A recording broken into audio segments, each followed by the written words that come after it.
It's the Weekly Wrap with your host, broadcasting legend Bruce Wolf, and his trusty sidekick, comedian Tim Slagle. And now, without further ado, Bruce Wolf.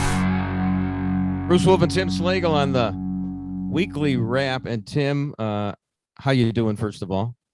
I'm a little tired. I had to stay up late and finish Better Call Saul as per your instructions. So, because I wanted to be able. Yeah, and I noticed you got it like you're like the little girl with the curl in her forehead, as Harry Carey would say. There's a little curl you got going there. I really like that effect. Well, yeah, it's in honor of Elvis Presley. It's his, I see.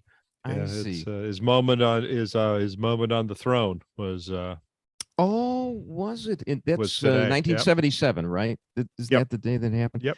Yeah, the year that happened. 45 years ago today. 45, and he was famous for his 45 records, and yeah, Elvis. What? Well, so this is tough. Is today the date then?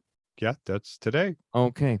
45 records. That was actually interesting. They were developed by RCA, so that you had to buy an RCA record player in order to play RCA records and listen to Elvis. I didn't know. We had the entire album of Oklahoma, the musical, on 45s, and you were only supposed to put like maybe 3 records on a spindle, but I tried to put the entire album, like 12 records on there, and the spindle would be wobbling all over the place, and Poor Judd is Dead sounded like Poor Judd is dead. It was bad. But I always thought that there was a reason for the big hole. If it had something to do with fidelity or something, or stackability. No, it was just RCA. They just didn't want. They wanted their records to only play on an RCA machine. I get it. I totally get it. Well, my masters speak right now, if to use an RCA term, about Better Call Saul, which you stayed up for, and I really liked.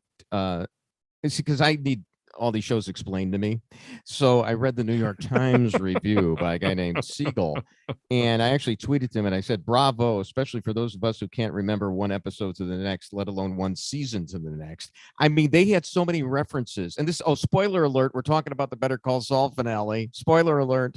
Yeah. Okay, so they. Yeah, we're doing it right up front, so you don't. So you can just erase the whole show. Yeah, right. So there were so many references to things that happened in Breaking Bad and other things that I vaguely remembered, but yeah, but they inserted new dialogue, new scenes within other scenes, like when he and Mike are out in the desert, which I remembered, but I don't remember what the whole. I remember they're running away with money, but the whole thing was about time machines, and then of course he gives his brother the book, The Time Machine. So there's this whole time motif here, and could you redo something in your life that you wanted to do? And of course with Saul back in the days with Mike, it was just he just wanted to join Warren Berkshire what's his name at Berkshire Hathaway, and he I'd have to throw myself back into the 60s for that to remember Warren Buffett. And yeah, is that your biggest regret? I somehow thought if you had a chance to go back in time and recorrect one of your regrets, it would be the day that Chris called you and said, "Hey, would you like to do a show called The Weekly Wrap?" Well, there are so many regrets that I have over and above that one. I can't even get to that one. No, but that was Saul's regret that he didn't make, and Mike's to go into him. All you care about is the money. And yeah, Walter. There's Walter. And Walter did it too. I mean, so that was interesting. Oh yeah. Oh, that's right. It was Mike that said, "All you care about the money." Right. And Walter said. What I did like was that I actually was on the same wavelength as this New York Times guy who summarized everything. I felt really smart because last night, as I saw it in real time in the courtroom, when he decided to confess, I said, "Oh, this is his own Perry Mason moment right now." Only instead of having Perry Mason get it out of him, he gets it out of himself since he's his own attorney. So it's all a lot of soul searching going on in there. But it was very.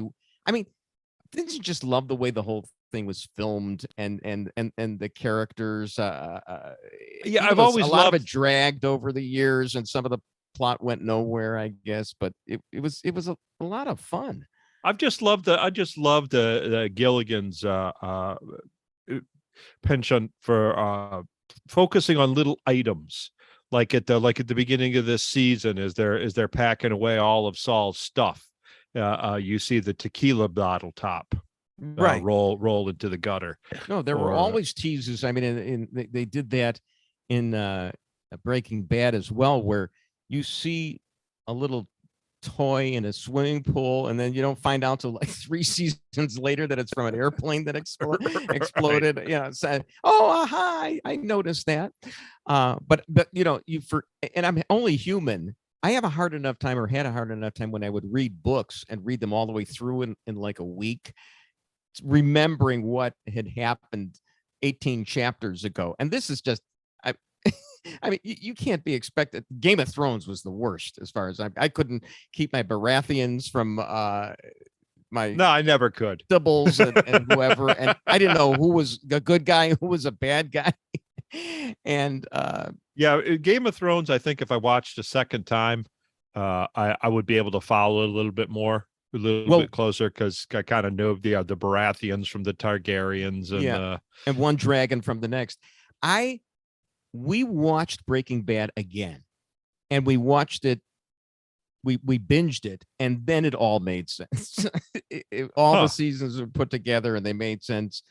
But anyway, the Slagle guy also had a thing about how he had a line which made me laugh, about how we were so happy when Saul, or at this point he's whatever, Gene, the Cinnabon guy, when he restrains himself and doesn't strangle Carol Burnett. And the writer says, and yeah, I know her character's name in here, but it's Carol Burnett, that he was going to be strangled. And it's like, yeah, right. You can't strangle Carol Burnett. It reminds me of because and she played a great character and all, but she transcends the character. I mean, she's a legend. Reminds me of Letterman, when, of all people, Chris Elliott made a movie called Cabin Boy. Which, I don't know if you remember this. I saw it in the afternoon, and then for some reason we were with other people, and I had to see it again at night. It was a torture chamber to actually see that movie twice. The first time was okay, but the second I was hoping for some kind of change in the movie, but it didn't change. But Letterman is in it, and he has a cameo, and of course it's Letterman playing Letterman, and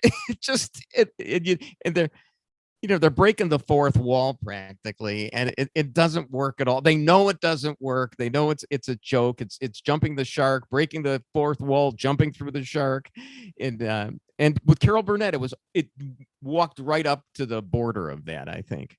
Yeah, that movie was so bad that it put Chris Elliott's career on hold for 30 years. You did see it then, right? No. Oh, you didn't? Okay. No, that's how bad it was. You saw it twice, so you saw it once. Yeah, for me. I saw it for you too. Anyway,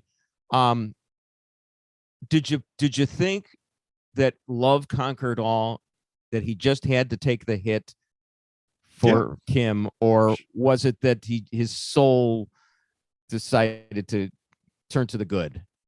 It was a little bit of both. Yeah. It's the interesting thing, it's I thought, did he really have that moment with his brother, that conversation, or did he actually go back in a time machine? Interesting. Huh? That is, oh man, heavy. Because that's the book. Pass me the bong right now. I mean, seriously, and I've never even used one. That's blowing my mind, man. He actually did go. You know what? And that part was in color.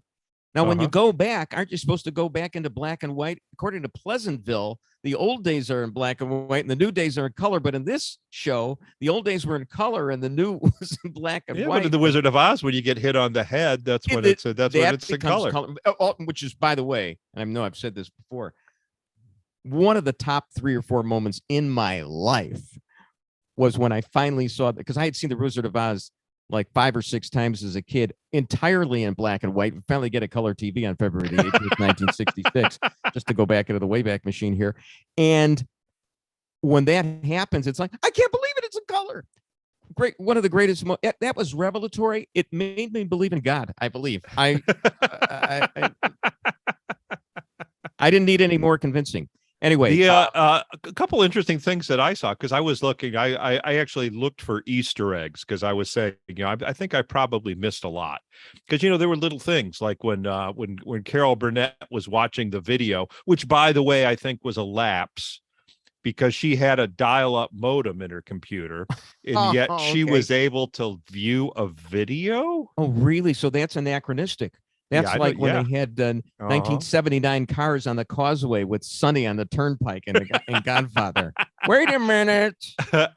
But you could see the reflection of the video in his glasses, and it was in color. Did you notice that? Little things like that. And when Kim lit that cigarette for him in the very end of the two of them, and the end of the cigarette and the lighter was in color. Oh, and do you know that was a reprisal of their first meeting when they lit cigarettes together? Yeah. It was very Seinfeldian that way, where you remember Seinfeld ended with them in jail describing a button on his shirt, and that's how they met years ago. One of the first scenes they had as well. I'm sure they were going for a Seinfeld effect there. That was an Alpha and Omega thing, bookending the entire experience. Well, now I only knew that because I read that. I wouldn't have remembered. But you see the color on the ash. Okay. All right, that's a good piece of ash you described there. And we have milked an entire segment. I knew we would. I knew we would. Bruce there we go. Chris didn't think it was possible, but there we go. Next segment, we talk about My Mother the Car, all 18 episodes of it. Bruce Wolf and Tim Slagle on the Weekly Wrap.